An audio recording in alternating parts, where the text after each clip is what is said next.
Hello, I'm Margot Politis. Welcome to another episode of Study English IELTS Preparation. Today we're going to listen to a finance report. It's filled with numbers and amounts expressed in a variety of ways. It's important to be able to understand and describe numerical data using decimals, fractions and currencies.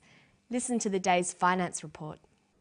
The Australian dollar today, Tuesday the 11th of November, continues to rise against the US dollar, buying just over 70 cents, a 15-year high. Against other currencies, however, the trend is a little different, falling against the pound, closing at 0.425, a slight drop on yesterday, and 0.61 euros. The yen is also strengthening at 71.95 and considerably higher against the greenback at 111.03 yen. The Dow Jones Index closed today at 9,809.79, a fall of 47.18 on yesterday's trading. The Sydney stock market doubled its trading yesterday, with BHP Billiton trading heavily. The latest retail figures showed that turnover grew by 3.2% in the June quarter, the fastest quarterly growth rate for 5.5 years. At the same time, unemployment fell to its lowest level in 12.5 years. Okay, first we're going to look at decimals and how you express them. Listen carefully again. Against other currencies, however, the trend is a little different, falling against the pound, closing at 0.425, a slight drop on yesterday, and 0.61 euros. The yen is also strengthening at 71.95 and considerably higher against the greenback at 111.03 yen. The Dow Jones Index closed today at 9,809.79, a fall of 47.18 on yesterday's trading. In English, decimals are written with a point, not a comma. So we write 4.25, 6.1. When you say the numbers after the decimal point, you say them all separately as individual numbers.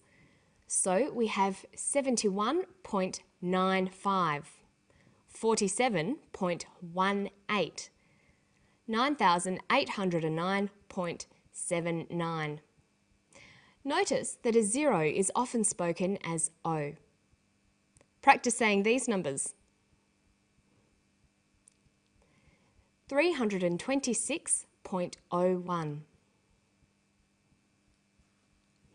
4.897, 902.308. Listen again.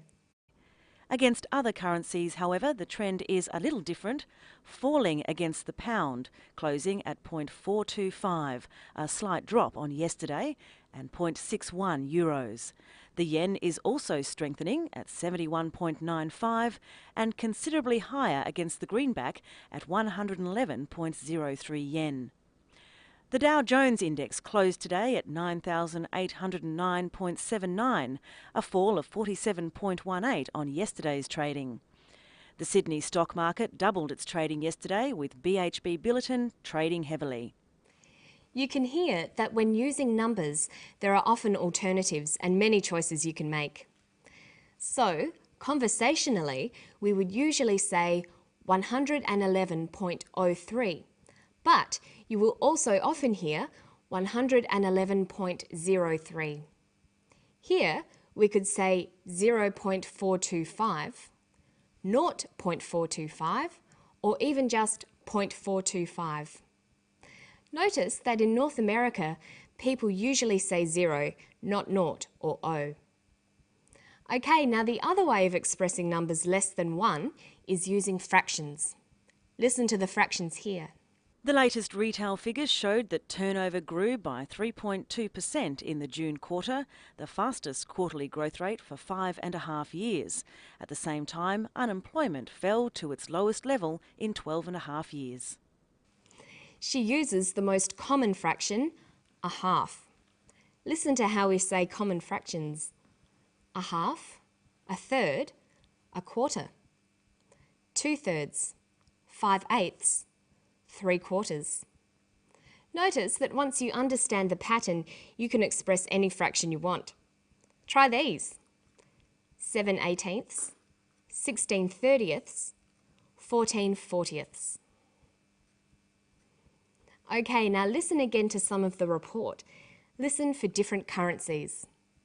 Against other currencies, however, the trend is a little different, falling against the pound, closing at 0.425, a slight drop on yesterday, and 0.61 euros. The yen is also strengthening at 71.95 and considerably higher against the greenback at 111.03 yen. There were a number of different currencies mentioned in that clip. The pound, the euro, the yen, the greenback. Let's have a look at them. Lots of countries use a dollar. In Australia, the Australian dollar is usually expressed with the dollar sign. But internationally, it's written like this, AUD. We read this the Australian dollar. In the United States, they use the dollar as well. It's the USD, the United States dollar. But it's often called the greenback because it's green. In Great Britain, they use the pound.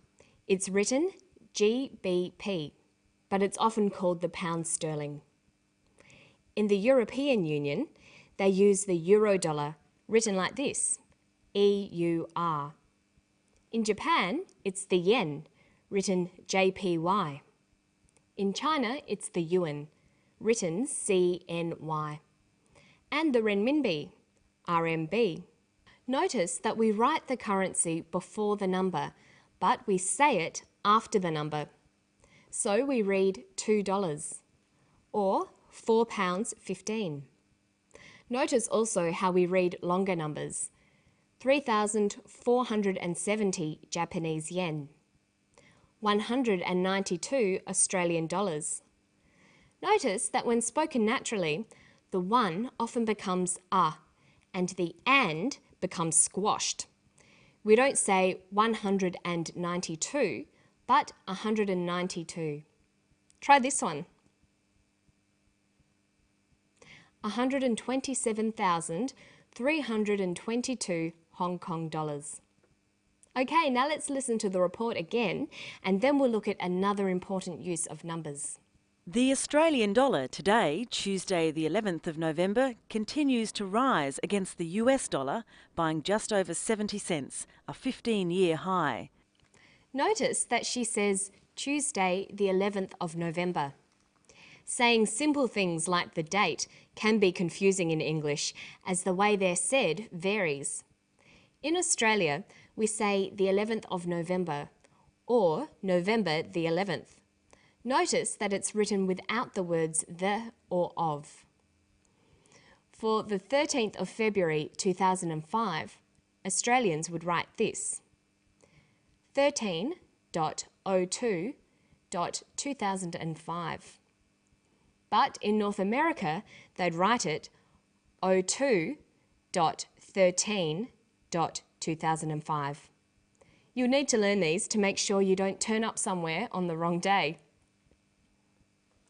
So remember that in Australia, we write the date day.month.year, but in North America, they write month.day.year.